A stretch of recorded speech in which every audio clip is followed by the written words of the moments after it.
जनाब, आज हम लेजिस्लेचर यानी कानून साज असम्बली के बारे में पढ़ेंगे। कानून साज असम्बली की सबसे पहले हम डेफिनेशन और मीनिंग्स वगैरह देखेंगे कि होता क्या है, फिर उसके बाद हम उनके फंक्शंस देखेंगे, फिर उसके बाद हम तीसरे नंबर पे हम देखेंगे कि उसकी ऑर्गेनाइजेशन क्या होती है, और चौथे नंबर पे हम देखेंगे कि इसका स्ट्रक्चर क्या होता है, ये किस तरह से मौजूद होता है। सबसे पहले हम शुरू करते हैं कि लेजिस्लेचर होता क्या है। लेजिस्लेचर अगर हम इसकी ट्रांसलेशन करें तो उसी से हमें इसका मतलब वाज़ह पता चल जाएगा, यानी कानून साज असम्बली, कानून बनाने वाली असम्बली। कानून कौन सा कानून बनेगा, ये एक चीज़ समझने वाली है। देखिए, सबसे पहली बात तो ये है कि ये हर तरह का कानून बनेगा, इसी असम्बली के अंदर हर तरह का कानून बनेगा, यानी एक मामूली बिल से लेकर कॉन्स्टिट्यूशन तक दरमियान में जितने भी बिल आते हैं, और ये दोनों भी लेजिस्लेचर में बनेंगे। मामूली बिल और कॉन्स्टिट्यूशन। अब कॉन्स्टिट्यूशन तो बन गया और उसी कॉन्स्टिट्यूशन ने डिसाइड कर लिया कि लेजिस्लेचर किस तरह से फंक्शन परफॉर्म करेगा, किस तरह से कौन सा कानून चलेगा। लेकिन उसके बाद हालात वाक़यात के तनाजुर में रहते हुए कभी कभार उसी कॉन्स्टिट्यूशन के अंदर तब्दीली भी ज़रूरी हो जाती है। अब उस तब्दीली में कभी कभार वो तब्दीली एक दफ़ा की जाती है, जिसे अमेंडमेंट बोलते हैं, अमेंडमेंट की जाती है और उसके बाद दोबारा से उसे रिवर्स भी कर दिया जाता है। ये ज़रूरी नहीं है कि एक दफ़ा जो तब्दीली कर ली और उसके बाद उसे दोबारा से वो रिवर्स नहीं किया जा सकता, या रिवर्स करके दोबारा वो तब्दीली नहीं लाई जा सकती, यानी अमेंडमेंट दर अमेंडमेंट हो सकती है। मिसाल के तौर पर 58(2)B की अगर आप मिसाल लें तो हमारे पास उसकी पहले 58(2)B आती है 8th अमेंडमेंट के ज़रिए, फिर उसके बाद वो रिमूव होती है, फिर उसके बाद वो दोबारा से अप्लाई हो जाती है, यानी ये भी इस तरह से भी होता है। और फिर उसके बाद फिर से जब 18th अमेंडमेंट आती है तो हमें पता चलता है कि ये फिर से रिमूव होगी, यानी 8, 13, 17 एंड 18। इस तरह करके ये एक चेंज आया और चेंज वापस भी हो गया। ये तो थी लेजिस्लेचर के डेफिनेशन और मीनिंग।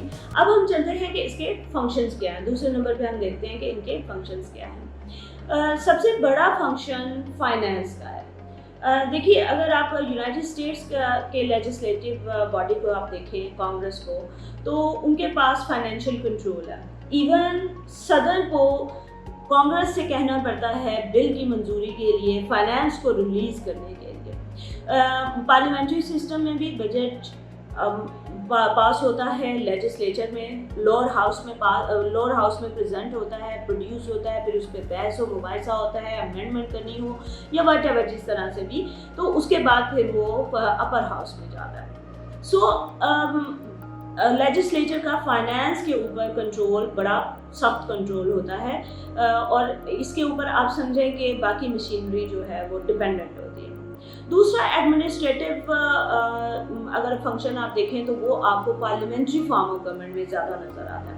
अब पार्लियामेंट्री फॉर्म ऑफ गवर्नमेंट में क्यों ज़्यादा नज़र आता है, क्योंकि हम जिन लोगों को इलेक्ट करके असम्बली में भेजते हैं वही लोग बाद में मिनिस्टर के तौर पे कैबिनेट का हिस्सा बनते हैं और डिफरेंट मिनिस्ट्रीज चलाते हैं, यानी वो एडमिनिस्ट्रेटिव या एग्जीक्यूटिव का किरदार अदा करते हैं।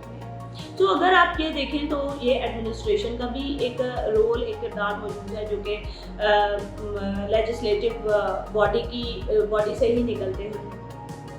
देन अगर इसके अलावा अगर आप फंक्शंस देखें तो हमारे पास अमेंडमेंट का जो फंक्शन है, जैसे मैंने मीनिंग्स में भी क्लियर किया था कि अमेंडमेंट का फंक्शन भी लेजिस्लेशन के पास ही है। ऐसा नहीं हो सकता कि कोई बाहर बैठ के तो कहे आज से ये कॉन्स्टिट्यूशन होगा क्योंकि हमने कह दिया या मैंने कह दिया।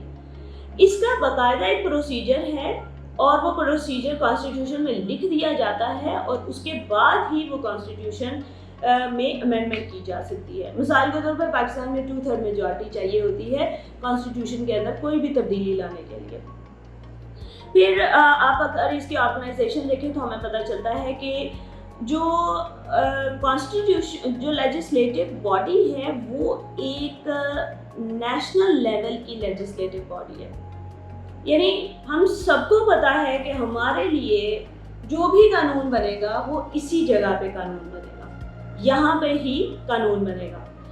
ये हम सबको पता है। सो नेशनल लेवल का एक ऑर्गेनाइजेशन मौजूद है, ऑर्गेनाइजिंग बॉडी मौजूद है, एक लेजिस्लेटिव हाउस मौजूद है। फिर अगर आपने एक थ्रू प्रोसीजरल चीज़ें करनी है, एक थ्रू प्रॉपर चैनल अगर आपने कोई कानून साजी करनी है, उसके लिए ये एक बेहतरीन हाउस मौजूद है जहाँ पे पूरे मुल्क के रिप्रेजेंटेटिव मौजूद होते हैं, और वो रिप्रेजेंटेटिव फिर बाद में आपके लिए आपके हालात के तनाजुर को सामने रखते हुए कानून साजी करते हैं। देन स्ट्रक्चर है लेजिस्लेचर का, अगर आप देखें तो उसके अंदर यूनिकैमरल लेजिस्लेचर है, बाई कैमरल लेजिस्लेचर है, और कुछ जगहों पे बाई कैमरल लेजिस्लेचर से भी आगे है, यानी मल्टी लेयर लेजिस्लेचर भी मौजूद है।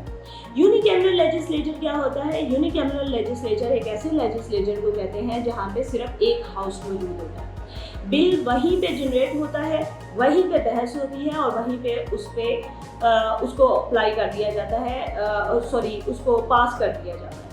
बाई कैमरल लेजिस्लेचर में, जैसे कि पाकिस्तान में भी मौजूद है, इंडिया में भी मौजूद है, वहाँ पे बाई कैमरल लेजिस्लेचर में बिल प्रोड्यूस होगा, लोअर हाउस में बिल प्रोड्यूस होता है, वहाँ पे बहस में मुबाहिसा होता है। Let's take the example of budget, कि बजट पर प्रोड्यूस किया जाता है, बजट के ऊपर फिर तकरीरें होती हैं, अपोजिशन के एतराज़ात होते हैं, और उस बहस व मुबाहिसे के बाद सम टाइम उसमें अमेंडमेंट्स आ जाती हैं, सम टाइम कुछ चीज़ें छोड़ दी जाती हैं, सम टाइम्स कुछ चीज़ें ऐड कर दी जाती हैं according to the suggestions by the house. तो वो करने के बाद फिर उसे अपर हाउस में भेजा जाता है, जो बेसिकली बॉडी इसलिए बनाई जाती है ताकि उन सूबों की भी नुमाइंदगी रखी जा सके बराबरी की बुनियाद पे, इक्वालिटी की बुनियाद पे, जिन सूबों के पास आबादी नहीं है। मिसाल के तौर पे अगर आप पाकिस्तान की मिसाल लें, इवन इंडिया की आप मिसाल लें, तो इंडिया में बहुत सारी ऐसी स्टेट्स मौजूद हैं। पाकिस्तान में सूबा मौजूद है बलूचिस्तान, जिसकी आबादी बहुत थोड़ी सी है, दूसरे उसके मुकाबले में पंजाब की आबादी बहुत ज़्यादा है, जो नेशनल असम्बली में फिर होल्ड करते हैं। तो वो फिर अपर हाउस में बलूचिस्तान के लोग, अगर कोई ऐसा कानून पास होने जा रहा हो जो उनके नज़दीक उनके लोगों के लिए इतना अच्छा नहीं है, तो वो फिर क्या करते हैं कि वो पास होने से रोकते हैं, या उसको रिजेक्ट कर देते हैं, या उसमें अमेंडमेंट तजवीज़ कर देते हैं। सो बाई कैमरल लेजिस्लेचर आमतौर पर ऐसी जगहों पे कामयाब भी है, और ऐसी जगहों पे रखा भी जाता है जहाँ पे मल्टी एथनिक लेयर्स मौजूद हों, रिलीजन भी मौजूद हो, डिफरेंट स्टेट्स में रहने वाले लोगों की ज़ुबानें डिफरेंट हो, उनकी एथनिसिटी डिफरेंट हो। पाकिस्तान इंडिया उसकी बहुत बड़ी मिसालें हैं। तो इससे सेकंड हाउस जो है वो बेसिकली इंडिविजुअल लिबर्टी को सेफ गार्ड करता है, इंडिविजुअल लिबर्टी को वो उसके सेफ गार्ड के लिए ये ज़रूरी होता है। हमने फंक्शंस भी देख लिए और हमने ऑर्गेनाइजेशन भी देख लिया। अब हम थोड़ा सा ब्रीफली डिस्कस करते हैं कि यूनिकैमरल के बेनिफिट्स या मेरिट्स क्या हैं, और बाई कैमरल के डीमेरिट्स क्या हैं, एंड वाइस वर्सा। इसी के अंदर ही हमें आइडिया हो जाएगा कि इनके दोनों के मेरिट्स और डीमेरिट्स क्या हैं। देखिए, यूनिकैमरल का सबसे बड़ा मेरिट ये है कि एक स्पीडी प्रोसेस होता है। बिल प्रेजेंट हुआ, बिल के ऊपर बहस हुई, और बिल मंजूर हो गया या बिल रिजेक्ट हो गया। जबकि अगर आप बाई कैमरल में देखें तो ये एक बहुत तवील बहस होती है, बिल्कुल सेम प्रोसीजर अपर हाउस में भी रिपीट किया जाता है। ये ऐसा नहीं है कि यूनिकैमरल की तरह कि बिल प्रोड्यूस हुआ, बहस हुई और मंजूर हो गया। सेम प्रोसीजर अपर हाउस में भी होगा। और फॉर एग्जांपल बिल रिजेक्ट करना हो, या बिल में कोई तरमीम लानी हो, तो उस सूरत में भी बिल को वापस भेजा जाता है। बिल को वापस भेज दिया जाता है लोअर हाउस में, नेशनल असम्बली या लोकसभा जिसे कहा जाता है, उसे वापस भेज दिया जाता है। फिर उस तरमीम को मद्देनज़र रखते हुए फिर से उसके ऊपर काम किया जाता है, उसके ऊपर बहस व मुबाहिसा किया जाता है, और अल्टीमेटली फिर क्या होता है کہ وہ دوبارہ سے ساری چیزیں ریپیٹ ہوتی ہیں. تو یہ بہت زیادہ طویل مدت کا بھی کام ہے, وقت بہت ضائع ہوتا ہے, ریسورسز بہت زیادہ لگتے ہیں, اور سم ٹائم یہ بھی ہوتا ہے کہ ریزلٹس جو ہیں وہ زیرو ہی ہوتے ہیں. پیسوں مباحثے کے بعد بھی بل جو ہے وہ الٹیمیٹلی ردی کی ٹوکری میں چلا جاتا ہے. سو یہ میرٹس اور ڈی میرٹس تو موجود ہیں. دوسری طرف اگر آپ بائی کیمرل لیجسلیچر کا میرٹ دیکھیں تو آپ کو اندازہ ہوگا کہ اس کے اندر پروٹیکشن زیادہ ہے, انڈیویجولس کی پروٹیکشن زیادہ ہے. دیکھیے اگر آپ اسٹیٹس کے بھی تو لوگ ہیں جن کی پروٹیکشن چاہیے ہوتی ہیں. اب اگر پاکستان کی آپ مثال لیں, اتنا بڑا صوبہ ہے پنجاب کا, کروڑوں کی آبادی ہے. دوسری طرف آپ بلوچستان کو دیکھیں, بلوچستان کی آبادی بہت تھوڑی سی ہے. تو قانون جب پاس ہوگا تو قانون تو پنجاب اپنی سیٹوں کی بنیاد کے اوپر جلدی قانون پاس کر لے گا اور آسانی کے ساتھ کر لے گا, اور ہو سکتا ہے کہ وہ قانون بلوچستان کے لوگوں کی زندگیوں کے بارے میں ہو, بلوچستان کے ریسورسز کے بارے میں ہو, اور بلوچستان کے لوگوں کو یہ پسند نہ ہو. تو اس صورت میں ان کی پروٹیکشن کے لیے, ان کی انڈیویجول لبرٹی کو مینٹین رکھنے کے لیے یہ سیکنڈ ہاؤس بہترین موجود ہوتا ہے. سیکنڈ ہاؤس کئی جگہوں کے اوپر نامینیشن کی بیس کے اوپر بھی ہے, کئی جگہوں پہ ہیریڈیٹی بھی ہے, جس کی ہمیں سب سے بڑی مثال یو کے کانسٹیٹیوشن نظر آتا ہے, جہاں پہ جو ہاؤس آف لارڈس میں ہیریڈیٹی بھی ہے, نامینیشن بائی دا مونارک بھی ہے, اور اس کے بعد الیکشن بھی ہے.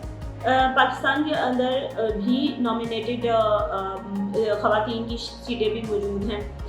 تو انڈیویجول لبرٹی کے لیے بھی یہ ضروری ہے کہ اپر ہاؤس ان جگہوں پہ زیادہ کارآمد ہے جہاں پہ ملٹی ایتھنک سوسائٹی ہے, ریلیجن ہے, یا جہاں پہ کچھ ڈائیورسٹی پاپولیشن کی بھی موجود ہے. جیسے میں نے ابھی آپ کو مثال بتائی تھی کہ پنجاب کا اور بلوچستان کا بہت زیادہ فرق ہے نا, پنجاب کے لوگ زیادہ ہیں, بلوچستان کے لوگ کم ہیں. تو وہ پھر سینٹ کے اندر وہ پھر اس چیز کو کی ٹیک کیئر کر لیتے ہیں کہ اگر کوئی ایسا قانون بنایا جا رہا ہے جو بلوچستان سے ریلیٹڈ ہے, ان کے لوگوں سے, ان کے ریسورسز سے, یا ان کی زندگیوں کے بارے میں ہے, تو وہ پھر ایسا قانون پاس کرنے کے بارے میں کچھ یا تو امینڈمنٹ تجویز کرے گی یا اس کو مکمل طور پہ ریجیکٹ کر دے گی. یہ تو تھا لیجسلیچر, اور اس کے بارے میں اگر آپ کو مزید کوئی کیوری ہو تو آپ کامنٹس میں پوچھ سکتے ہیں. ہم نے ڈیفینیشن اور میننگ بھی اچھی طرح سے پڑھے ہیں. ہم نے اس کو دیکھا کہ یہ آرگنائزیشن کیا ہوتی ہے اگر اس کو آرگنائز کرنا ہو. ہم نے اس کا اسٹرکچر بھی چیک کیا, ہم نے اس کے بعد میرٹس اور ڈی میرٹس بھی دیکھیے. آئی ہوپ کہ آپ کو یہ کچھ موٹی چیزیں جو میں نے آپ کو بتانے کی کوشش کی ہے وہ آپ کو پتہ چل گئی ہوں گی. کوئی جو کیوری ہے وہ آپ کامنٹس میں بتا سکتے ہیں. Thank you.